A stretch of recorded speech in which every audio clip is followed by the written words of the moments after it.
దానం నాగేందర్ కి సంబంధించిన breaking news చూస్తున్నాం.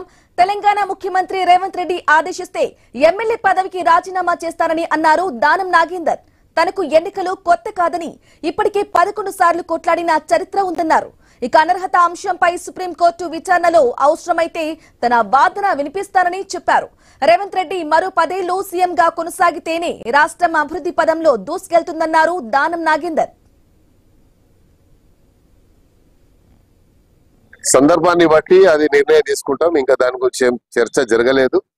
మరి ముఖ్యమంత్రి గారు అందరూ ఆలోచించిన తర్వాత అలాంటి పరిస్థితి వచ్చినప్పుడు నేను ఎన్ని ఎలక్షన్లు కొట్లాడినా మీకు తెలుసు, ఇప్పటి వరకు సుమారు 11 ఎలక్షన్లు కొట్లాడాను. ఎలక్షన్ కు నాకేం కొత్త కాదు, ఫైట్ చేయడం నాకేం కొత్త కాదు. ఫైట్ చేయడం, గెలవడం అనేది నా రక్తంలోనే ఉంది. ప్రభుత్వాన్ని ఇంకా బలోపేతం చేయడానికి మరి 10 సంవత్సరాలు ముఖ్యమంత్రి గారు ఏ రకంగానైతే మరి రాష్ట్రాన్ని 10 సంవత్సరాలు పాలించితేనే ఈ రాష్ట్రం సర్వతోముఖ అభివృద్ధి జరుగుతుంది అన్నటువంటి ఆలోచన ముఖ్యమంత్రి గారికి ఉంది. కాబట్టి అలాగా మనం పనిచేసి ఈ రాష్ట్రాన్ని ఇంకా అభివృద్ధి పథంలో తీసుకెళ్లి 3 ట్రిలియన్ కు చేర్చే విధంగా అందరు సహకరించినప్పుడు ఇది సాధ్యమవుతుంది. కాబట్టి దానికి ముందుగా మనం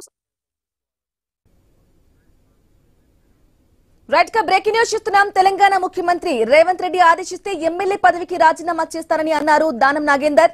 ఇదే విషయానికి సంబంధించి లేటెస్ట్ అప్డేట్స్ అందించడానికి మా ప్రతినిధి ఎవై స్వామి ఫోన్ ద్వారా అందిస్తారు. స్వామి, చెప్పండి, దానం నాగేందర్ వ్యాఖ్యలు ఏ విధంగా చూసుకోవాలి అంటారు? ఎన్నికలు తనకేం కొత్త కాదని 11 సార్లు గెలిచిన సందర్భాలు కూడా ఉన్నాయని చెప్పేసి కూడా దానం నాగేందర్ చెప్పారు. ఏ విధంగా చూసుకోవాలంటారు స్వామి? అంటే ఇప్పటికే పార్టీ ఫిరాయింపుల సంబంధించినటువంటి అభియోగం ఎదుర్కొంటున్నటువంటి దానం నాగేందర్ కొద్దిసేపటి క్రితం హిమాయత్ నగర్ లో ఓ శంకుస్థాపన అభివృద్ధి కార్యక్రమంలో పాల్గొన్న తర్వాత అక్కడ మీడియాతో మాట్లాడుతూ ముఖ్యమంత్రి రేవంత్ రెడ్డి ఆదేశిస్తే వెంటనే నేను రాజీనామా చేస్తాను, ఇప్పటికే నాకు ఎలక్షన్స్ కొత్త కాదు, 11 సార్లు ఎలక్షన్స్ ఫేస్ చేశానని చెప్పినటువంటి దానం నాగేందర్ ఇప్పుడు ఆ ఎలక్షన్ సంబంధించిన విషయం తను ప్రిపేర్ గా ఉన్నట్టుగా కూడా బయటికి ఒక లీక్ అయితే వదిలడం జరిగింది. దీంతో అధికారికంగా ఆయన మీడియాతో మాట్లాడుతూ సీఎం చెప్తే తను రాజీనామా చేయడం కోసం సిద్ధంగా ఉన్నానని చెప్పేసి తను ప్రకటించారు. మొత్తానికి గత కొద్ది కాలంగా ఆయన పైన అనర్హత వేటు పడుతుందని చెప్పేసి అంతా అంటున్నారు. గత లోక్సభ ఎలక్షన్స్ లో ఆయన కాంగ్రెస్ పార్టీ బీఫామ్ మీద సికింద్రాబాద్ లోక్సభ అభ్యర్థిగా పోటీ చేసి ఓడిపోయారు.